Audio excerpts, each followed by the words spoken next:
All right, thank you for staying with Daybreak. We're still having this conversation in terms of the disruption of the coronavirus in the economic sector, what the industry players are saying. We're speaking earlier on to Phyllis Wakiaga, the CEO, Kenya Association of Manufacturers. Now joining me on phone is Caroline Karuga. She's the CEO KEPSA, which is Kenya Private Sector Alliance. Thanks for making time for us this morning, Caroline.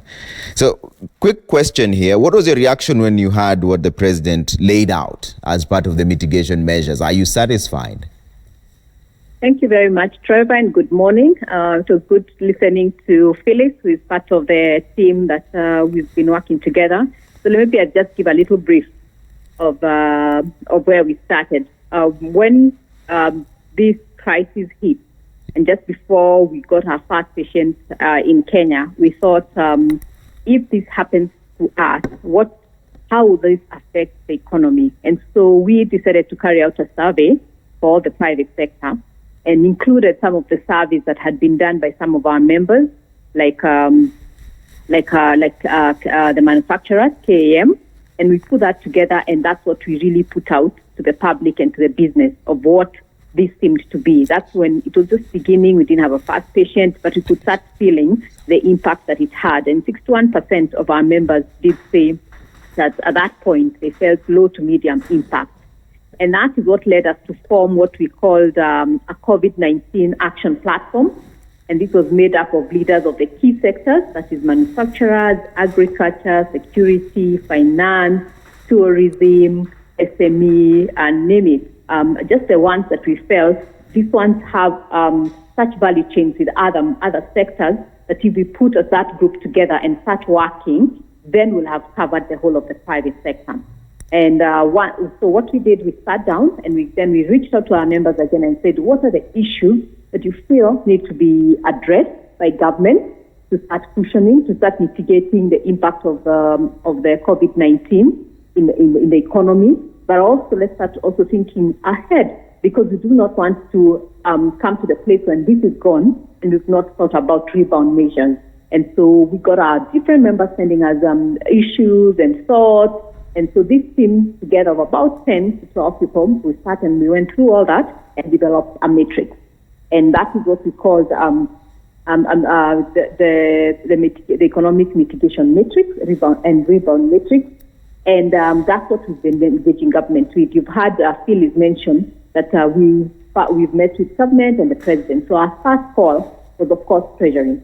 And when we met with Treasury, the first meeting, we had he had called some of his colleagues, especially in those sectors, trade and tourism were present, and of course ESP, because regional trade is important and as part of our recovery. Because we're saying as we lose ground in some of the markets that we've had in Europe and in China, how can we reclaim lost markets like ESP? Yeah. We lost over imports and all that. And so that's really where we began. And then now met different and then went now to specific trade, we went to labor, went to agriculture. Yeah. And by the time all that came together, then we had a culmination of the presidential roundtable last week on Friday. Yeah. Caroline, I see a lot of your proposals here, and I'm just trying to interrogate some of them. Like in the wholesale and retail sector, you wanted the government to increase local content in its purchasing where possible and remove all distribution licenses and fees, as well as advertising fees charged by counties. So how then do you balance that between the traders who you want to be cushioned away from the fees and the counties themselves being able to even run to begin with? I think these are very interesting times. And we've seen around the world, we may not have the exact muscles of injecting maybe $4 trillion or pounds into the economy as an economy, but we can take small measures because the pain has to be shared, you know. So when we made this recommendation, it was about sharing the pain. So whether it's with the retail sector or with the agriculture sector. And in the financial institutions, you also wanted the banks to provide a guaranteed fund to support distressed sectors and businesses. How would this essentially be distributed then? Because then you would have to sort of prove that you are distressed because of COVID-19. Yeah, and it's not hard. You know, I mean, numbers don't lie. Yeah. So you're able to present your numbers and say, this is where we were as a business, is what we are doing and everything, but this is where we are. So it's very easy. And even if you are working with your bank, they can tell the movement of how your business has been. It wasn't going to be hard.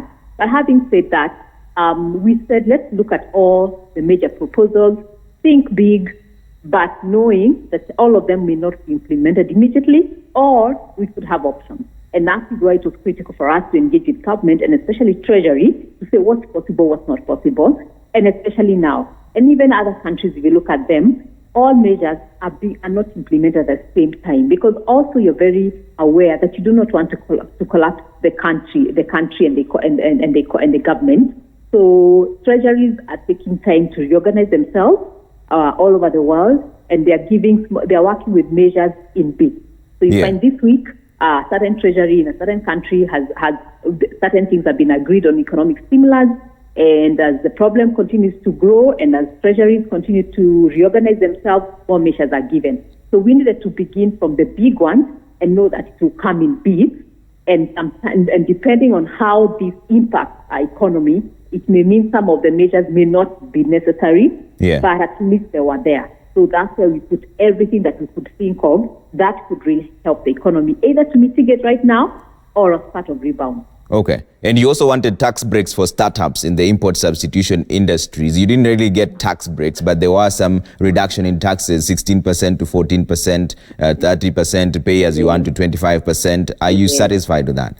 That's a very, very major step. I think we really, really applaud the government and especially the president. And when we met him last week, Friday, I remember the first question, the question he posed towards the end of his speech here.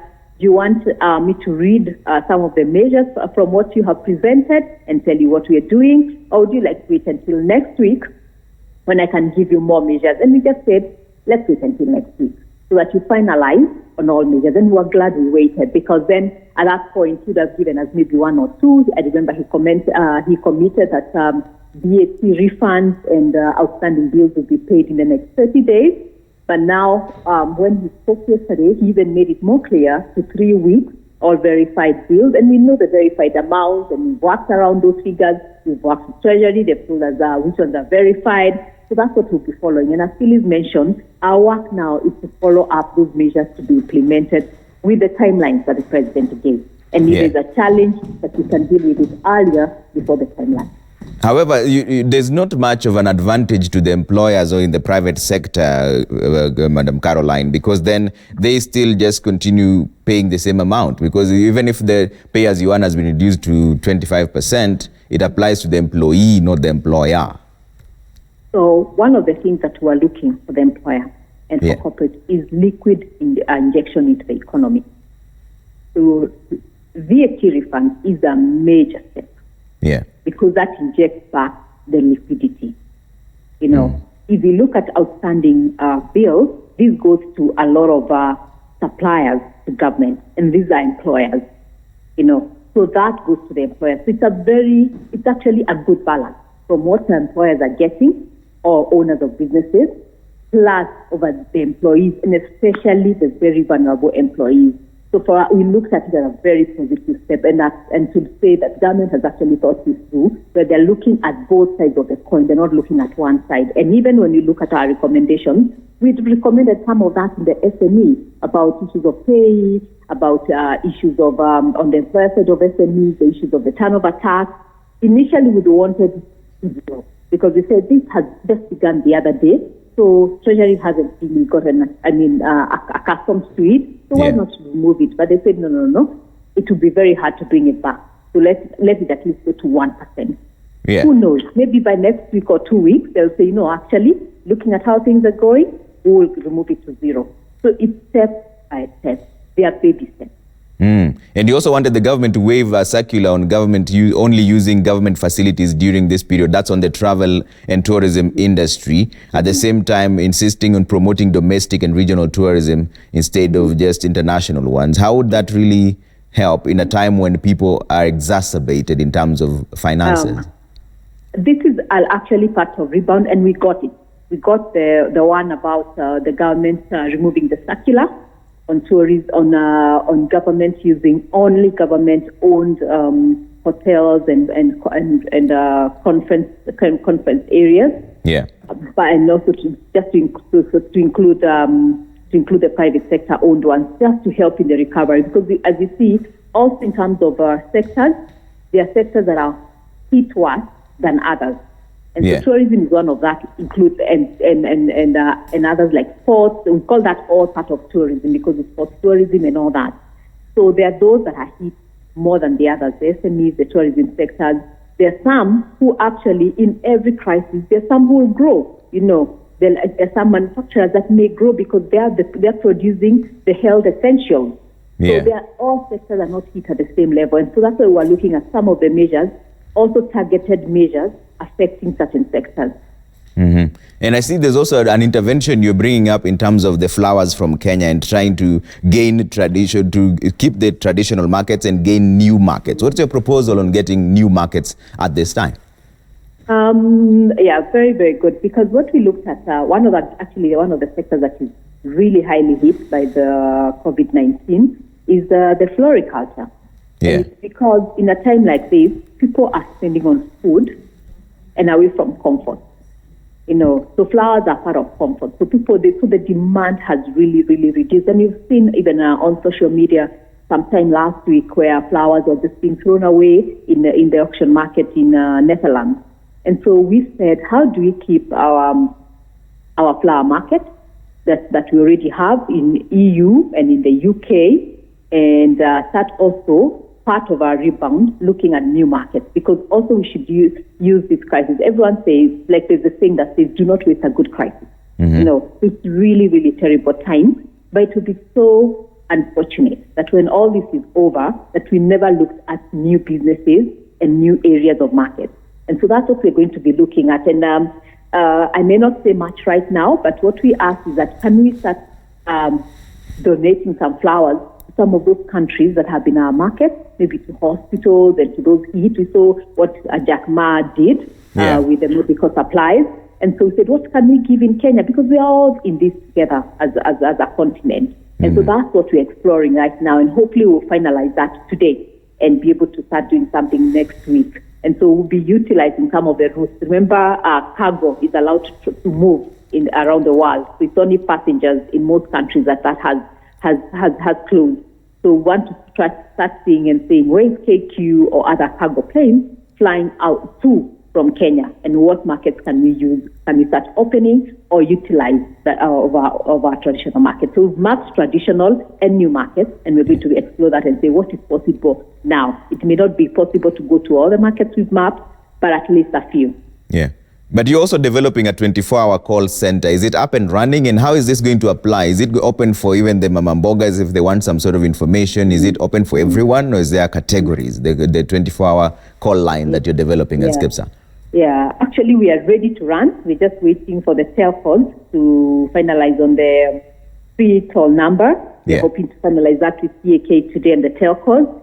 And because, like I told someone yesterday, my phone yesterday was like the call center, 24/7. I think I charged it like 4 times. There's all manner of questions. Some of them, because people don't know, they keep asking the same question, and I keep repeating. And once someone calls you and they know you, then it's a conversation for another 15-20 minutes. And we felt, let's have two things: a portal and a call center.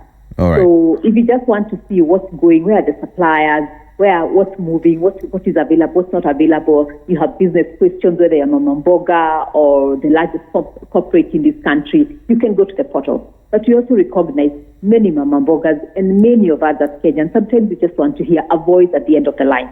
We don't want to go into a portal. So that's why we said to complement the portal, we'll have a 24-hour call center. And then that way you can call us with your questions. The last 2 days we've been dealing with a lot of traffic in the Busia border and in Namanga, and resolving those challenges. So I've had so many calls from businesses of their trucks being caught up almost 15 kilometers in line, the conditions on one side of the country, the conditions on the other side of the country. And so those are questions that can easily be responded to on the portal, but also on the call center. All right, and Caroline, before I let you go, what are you doing right now? Let's get away from the technical conversation. What are you doing right now to protect the people who work in the private sector? Because I know you're toiling with job losses and at the same time trying to support the families. How are you towing that balance? What are you doing as we speak? One of the major things that we're doing is trying to say, what can we keep what can we do to keep as many jobs, So we have those like in the manufacturing sector who have looked at how they can do ships, even if it's smaller ships, but also looking at what else can be done, like if it's the traders, what do they need, in the market to be able to continue to work until a time comes when maybe there'll have to be a lockdown if the numbers continue to increase of patients, and we are praying and hoping that we don't have to get there. So our focus right now, and I could read for you what even drove us to this, are 9 areas. One, maintain jobs and livelihood as much as possible. So we are looking at sector by sector and saying, how can we maintain jobs and livelihood? And what do we need to do as private sector first? And then what do we need support from government? Then prioritizing the health and safety of our employees, communities, and healthcare workers. You had Phyllis talking about the work safety manual. Yeah. That is what we've used to circulate to all our members so that we do not want to hear cases happening in our workplaces. So as much as possible, we can reduce that. Then protecting SMEs, and Phyllis actually elaborated a lot on the SMEs, so I won't go into the details of that. But we are really looking at all the SMEs in all the sectors and how do we protect them, because they're actually one of the largest categories to be hit. And this is not only in Kenya, it's worldwide. Ensuring business and supply chain continuity. As we look inward as a country, we look at new businesses, we look at new markets, we look at even new markets also include locally, because there are areas we had lost competition because of imports, cheap imports from abroad. As that reduces, how are we ensuring that we are capturing that local market? We are moving to EAC, COMESA, and the rest of Africa through ACFTA, and then maintaining high ethical standards. And we've seen, we're human beings. People will look for a loophole. We've seen people making fake sanitizers, fake masks, and all that. So we are pushing very hard and saying, as our members, in whatever sector you are, you have to maintain high standards on whatever you're doing. Then avoiding moral hazard traps, such as price spikes or producing or distributing lower quality products. Again, you see we are working very, very closely with the competitive authority to make sure that we are monitoring on price hikes so people don't take advantage. It's business, and that happens whenever the demand is larger than supply. But we're saying this is a very different time. We cannot take that kind of advantage because people don't have the money in their pockets. It's very unlike any other time. And then disseminating clear and accurate information frequently. That's the portal, the 24-hour sector, and also, sessions like this on TV to be able to talk to us a lot more people. And then promoting social stability. This is a big one for us. As things slow down, the most affected sector is the vulnerable. And this is the informal settlements, as many people go home and start losing jobs, or they cannot work because sometimes even if you want to sell your wear, no one is buying. People are buying spaces. We've seen salons, bars and restaurants because just to increase social distancing. But we've seen others like salons and others because of that proximity also closed. But what does that mean for social stability? 80% of our Kenyans would eat what we call what they kill for the day. So if they don't work that day, they really don't eat. So we are throwing with all ideas. We've seen companies come up with all manner of packages, either for their employees or initiatives to see how do we have food hampers for the less fortunate. And we are looking at the whole food industry together with government now and say, if really there was to be a lockdown, how do we make sure that people are eating, and especially the vulnerable? All right, Caroline, before I let you go, the people who are working in the private sector who are listening to you right now as a CEO, and they are worried that they might be losing their jobs, what would you say to them? First, it's just to encourage them that we're doing our best to make sure that it's not massive job losses. We can't promise because we don't know how things will go. We've seen it in other parts of the world where really people have lost jobs, but governments have also found ways to come into cushion. So as we start working on these measures of cushioning, we pray that this will not be massive so that you don't have to, government doesn't have to spend much more or many more people at home. But to just encourage them, if you can take leave, keep your job, even if it's maybe half, paid, whatever little, so that, as you said, it's shared pain. It's shared pain between employers and employees. It's shared pain between government and private sector. Shared pain. So everyone will lose something in this time, but we'll come out of this together stronger. Yeah, but what do you recommend to the employers? Maybe leave and half pay? What would you say to them? Yeah, as much as possible, work on modalities to keep as many employees, but also work on modalities of leave, whether half paid, half not paid, as it is. I know, as I said, sectors are affected differently, so let's not use a blanket solution to every sector. Those that are highly affected, we're going to continue to work and see how to push on them so that they can also do the same thing like those that are not highly affected. So there are those that will continue to run at full capacity because their services or their goods are really needed in this period. Then there are those because their goods and services are not needed or cannot be utilized because maybe of like cost and all that. It would mean we look at different measures for them. All right. Thank you so much for speaking to us this morning. Caroline Karuga there. She's the CEO of KEPSA, speaking to us on phone on the interventions that have been made by the president, by the sector themselves. Thank you so much for making time for us at this time when we're talking about just trying to figure out everything that's happening with the coronavirus disruption, what it means for the industry players, what the directive by the president means for them, what it means for you